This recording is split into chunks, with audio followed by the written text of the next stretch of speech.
السلام عليكم ورحمة الله تعالى وبركاته، متتبعي قناة كويزين دربنا، إن شاء الله تكونوا بخير وعلى خير. فيديو ديال اليوم يلقاكم في أحسن الأحوال. اليوم حرشة رائعة بدون جلوتين من داكشي الرفيع لذيذة.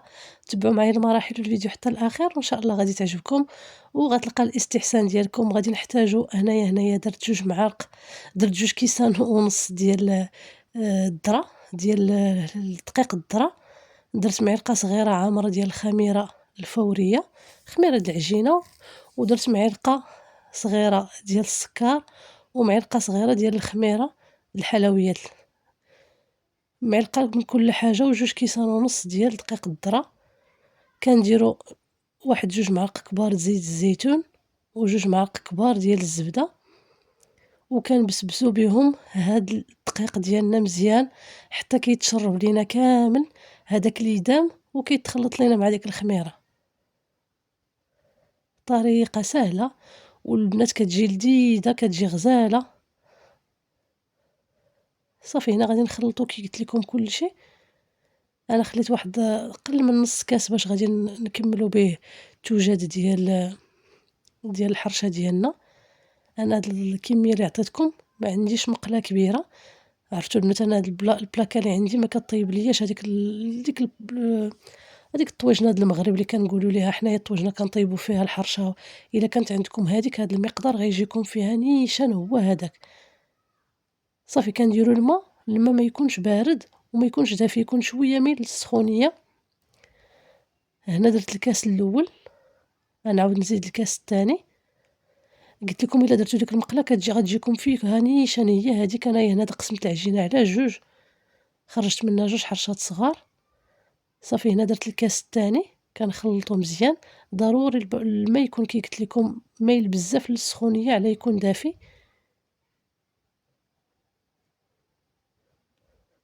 هنا غادي نضيف الملحة. صافي وكنخلطو الخليط ديالنا كامل غادي نخليوه يتستراح. أنا هنا غادي نزيد مازال نص كاس ديال الماء.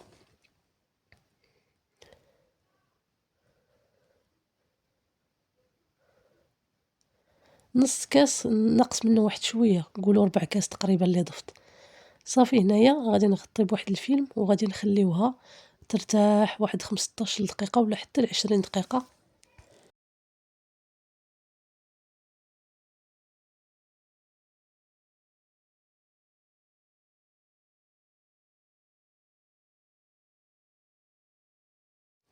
صافي من بعد ما دازت 20 دقيقة، نتوما على حسب كي قلت لكم الوقت. هنا غادي ناخد واحد المقلة اللي غنطيب فيها، غادي ناخد شوية ديال الزبدة، غندهنها مزيان الجناب كاملين ديالها، غادي نرشوها بهذيك الدقيق ديال الذرة. صافي وغادي تشوفوا معايا ناخدو العجين. انا كي قلت لكم غادي ندير هاد المقلة وغادي نقسمو على 2، غيخرج ليا 2 ديال الحرشات.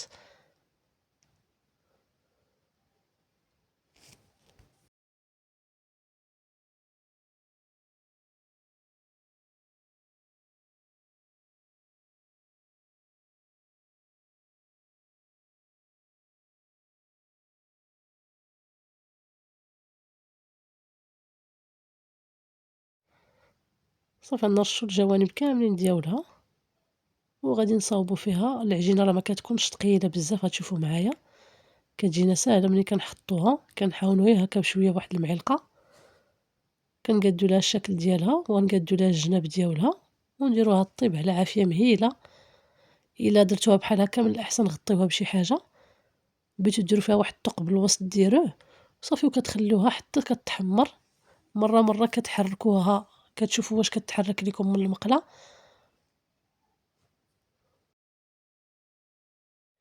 بالنسبة لي أنا هنا جاتني خفيفة نيت شوية، درت ليها واحد تقريبا معلقة ديال دقيق الذرة زدتها، معلقة كبيرة. صافي غادي نخلط كلشي.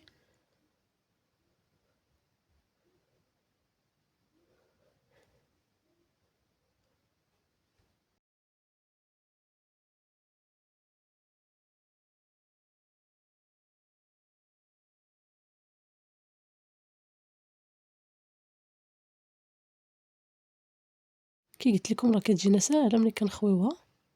صافي هنا كنقادو لها الوجه ديالها غنرشّو عاوتاني بشوية ديال الدقيق ديال الذرة، وكنقادو ليها الجناب ديالها وصافي غنديروها طيب، ونتلاقاو عاوتاني باش تشوفوا منين غنقلبوها.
صافي أنا من بعد ما تأكدت أنها راه غتكون طابت ليا من التحت، كناخدو شي طبسيل ولا المهم شي حاجة باش غنقلبوها.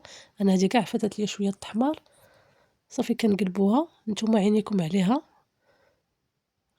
وصافي وغادي نخليها عاوتاني طيب من الجهة الأخرى، ونعاود نحيدها ندير الأخرى حتى هي باش طيب، وغتشوفوا معايا الشكل النهائي ديالهم.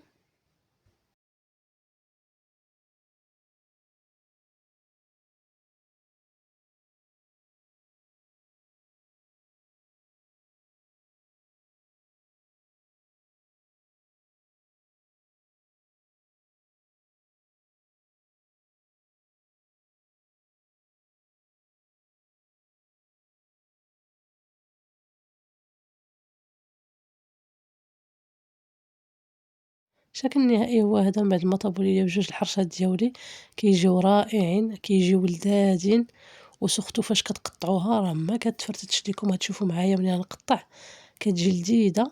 شكرًا على المتابعة، شكرًا الناس اللي دخلوا عندي جدد للقناة، كنتمنى إن شاء الله تعجبكم وتكون عند حسن الظن ديالكم. ما تنساوش تبارطاجيوها مع العائلة والأصدقاء إذا كانت كتستحق وإذا عجبكم الفيديو. شكرًا، نتلاقاو إن شاء الله في أفكار أخرى وفي وصفات أخرى. دمتم في رعاية الرحمن وإلى فيديو قادم إن شاء الله.